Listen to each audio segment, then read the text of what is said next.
Со полагање свежо цвеќе пред спомен плочата која се наоѓа на влезот во Радичево, денес во организација на општина Василево беше одбележена 74 годишнината од средбата меѓу Струмичката и Радовишката младина, настан на кој младите од Струмица и Радови се договориле за идното револуционерно дејствување.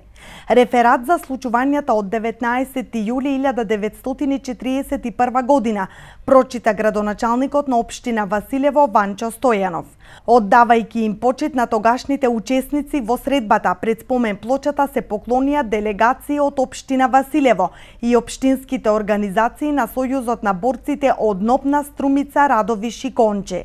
Одбележувањето на средбата меѓу Струмичката и Радовишката младина е настан кој секоја година организирано се одбележува и е планиран со програмата за спорт, рекреација и манифестации на подрачјето на општина Василево.